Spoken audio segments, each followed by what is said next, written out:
न्यायपालिका के अतिक्रमण की शिकायत के बीच सर्वोच्च न्यायालय में न्यायिक सुधारों को लेकर याचिका दाखिल होना दिलचस्प है।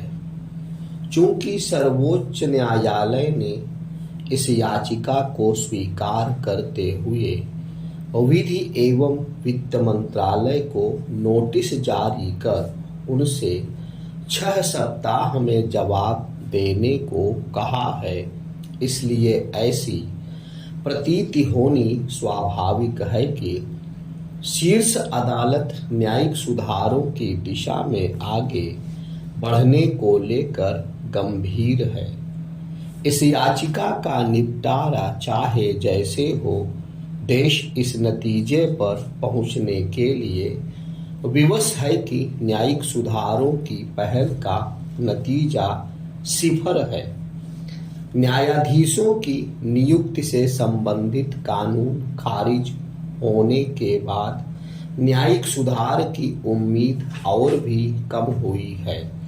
सर्वोच्च न्यायालय ने यह कहकर इस कानून को खारिज किया था कि वह संविधान के मूल ढांचे के अनुकूल नहीं है, लेकिन यह प्रश्न अनुत्तरित ही रहा कि क्या संविधान निर्माताओं की यही मंशा थी कि न्यायाधीश अपनी नियुक्ति स्वयं करें। अभी तक इस सवाल का जवाब भी नहीं मिला है कि संविधान का मूल ढांचा क्या है। आखिर इस मूल ढांचे की व्याख्या कब होगी? संविधान संशोधन की लंबी प्रक्रिया से निकले न्यायाधीशों की नियुक्ति संबंधी कानून को खारिज किए जाने के बाद सर्वोच्च न्यायालय ने स्पष्ट किया था कि वह कॉलेजियम व्यवस्था में कुछ संशोधन के पक्ष में है, लेकिन अभी तक यह स्पष्ट नहीं कि क्या कुछ संशोधन होंगे और होंगे भी तो कब तक। ऐसा इसलिए क्योंकि न्यायाधीशों की नियुक्ति प्रक्रिया को लेकर सरकार ने जो मसौदा तैयार किया था उसके कुछ प्रावधान सुप्रीम कोर्ट को रास नहीं आए।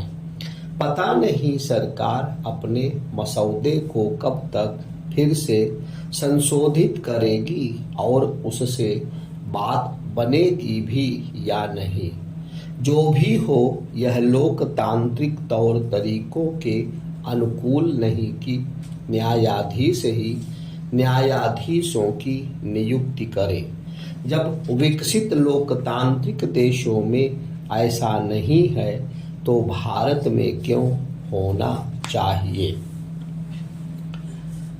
भले ही विभिन्न मंचों पर रह रहकर लंबित मुकदमों का मसला उठता रहता हो, लेकिन कोई भी यह बताने की स्थिति में नहीं कि लंबित मुकदमों का बोझ कब और कैसे खत्म होगा।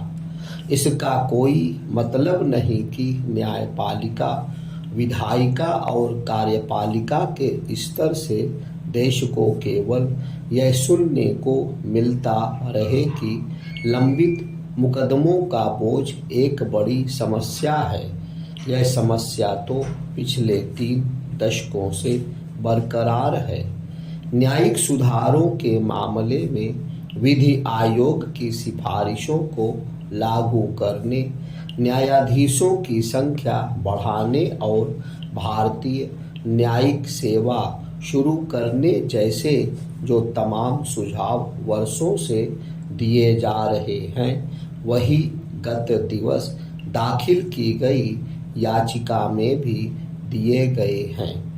केवल इतने मात्र से संतुष्ट नहीं हुआ जा सकता कि सर्वोच्च न्यायालय इस याचिका पर सुनवाई के लिए सहमत हो गया। संतोष तब होगा जब वह न्यायिक सुधारों के प्रति खुद भी तत्पर दिखेगा और सरकार पर दबाव बनाकर सुधारों का मार्ग प्रशस्त करेगा। यदि यह सोचा जा रहा है कि केवल न्यायाधीशों की संख्या बढ़ाने से समस्या का समाधान हो जाएगा तो यह सही नहीं। निसंदेह न्यायाधीशों की संख्या बढ़नी चाहिए, लेकिन इसी के साथ न्यायपालिका को यह भी देखना होगा कि वह हर समस्या और खासकर अपने दायरे के बाहर की समस्याओं का समाधान नहीं कर सकती। पिछले कुछ समय से वह हर मामले को अपने हाथ में लेने को तत्पर दिख रही है। आश्चर्य नहीं कि शायद इसीलिए यह आवाज उठी कि न्यायपालिका विधायिका के अधिकार क्षेत्र में अतिक्रमण कर रही है। आखिरकार गतिमान एक्सप्रेस के रूप में देश के सबसे तेज गति वाली ट्रेन चल निकली। दिल्ली से आगरा तक की दूरी ट्रेन के जरिए महज 100 मिनट में पूरी किया जाना एक उपलब्धि है, तो इसीलिए कि अंततः एक नई शुरुआत हुई। गतिमान एक्सप्रेस की रफ्तार 160 किलोमीटर प्रति घंटे है। इसके पहले 150 किलोमीटर प्रति घंटे वाली शताब्दी एक्सप्रेस की शुरुआत 1988 में हुई थी। इसका मतलब है कि बीते 28 वर्षों से ट्रेन की रफ्तार में केवल 10 किलोमीटर की वृद्धि करने में सफलता मिली। निसंदेह यह नाकाफी और निराशाजनक है, इसलिए और भी अधिक क्योंकि दुनिया के अन्य देशों में कहीं अधिक रफ्तार वाली ट्रेनें ना जाने कब से चल रही हैं। यूरोप के कुछ देशों में तो 150-160 किलोमीटर की गति वाली ट्रेन पिछली सदी के तीसरे चौथे दशक में ही चलने लगी थी। अब तो इन देशों में 300-400 किलोमीटर गति वाली ट्रेनें चल रही हैं। इन देशों में इस गति से भी आगे जाने की कोशिश जारी है।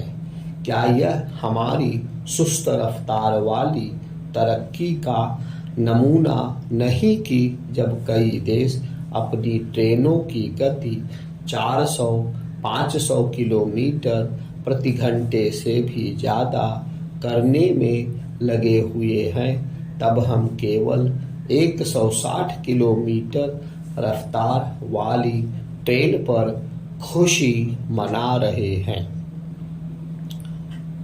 यह स्वीकार करने में संकोच नहीं किया जाना चाहिए कि भारत ट्रेनों के आधुनिकीकरण में फिसड्डी साबित हुआ है। बात केवल ठीक ठाक रफ्तार वाली ट्रेनों के संचालन की ही नहीं है, उनकी सुरक्षा और संरक्षा में भी स्थिति संतोषजनक नहीं है। यह तो गनीमत रही कि मोदी सरकार ने रेलवे को कर्ज से उबारने के लिए ठोस उपाय करने शुरू कर दिए, अन्यथा ट्रेनों की और अधिक दुर्दशा ही देखने को मिलती। भारत में ट्रेनों का संचालन, उनका रखरखाव, सुरक्षा के उपाय और अनेक मोर्चों पर जैसे काम होने चाहिए, वे शायद इसलिए नहीं हुए क्योंकि रेलवे को राजनीति का उपकरण बना दिया गया।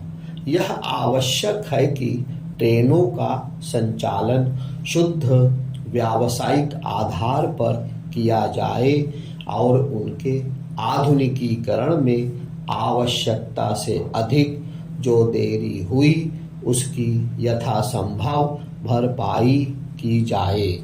यह काम केवल ट्रेनों के मामले में ही नहीं बल्कि अन्य अनेक क्षेत्रों में भी किया जाए, क्योंकि यह एक तथ्य है कि जिस तरह ट्रेनें आधुनिकीकरण से वंचित रहीं, उसी तरह अन्य अनेक क्षेत्र हैं।